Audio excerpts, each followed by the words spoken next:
An waa'ee Finfinnee dhiisaa, waa'ee Itoophiyaa dhiisaa. Warri Naqamtee irraa dhuftan kadhataa tokko Naqamteen magaalaa isaa keessatti eeyyamuu hin qabu. Maaf kadhata? Hojjetee nyaatu? Qotee nyaatu? Magaalli Naqamtee magaala keenya keessatti kadhachuun hin danda'amu.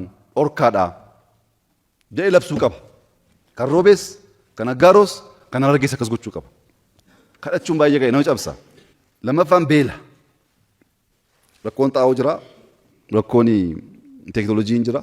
Garuu Oromiyaan qotee of nyaachisuuf hin rakkatu waan ta'eef Baalee qotu, Arsii qotu, Wallagga qotu, Jimmaa qotu bakka hanqateetti guunnee akka naannootti namoota seeftineetiidhaan karaadhaan jiraatan bilisoomsuu qabna. Nama kadhatu hammannee waa'ee bilisummaa dubbachuu waliin adeemu.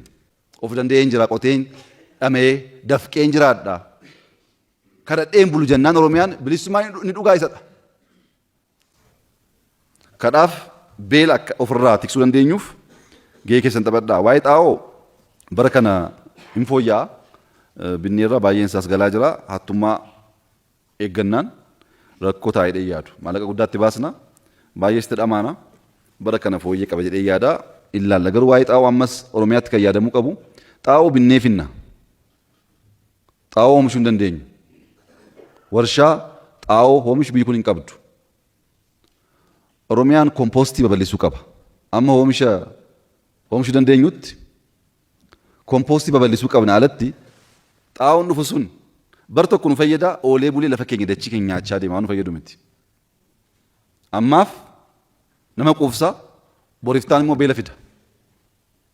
Kanaaf xaa'oo hir'isaa kompoostii bal'isaa akka deemuu dandeenyutti Oromiyaa keessatti waan jalqabame jira garuu itti cimee itti fufuu qaba. Oromoon miiraan aariidhaan laphee ofii banatee kennuudhaan jaarraa tokko tureeraam. Amma kana booddee miirri hin barbaachisu, bilchina kan barbaachisu.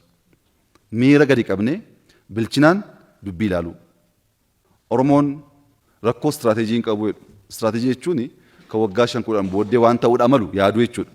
Oromoon tokko ta'uu qabaa, bilisoomuu qabaa.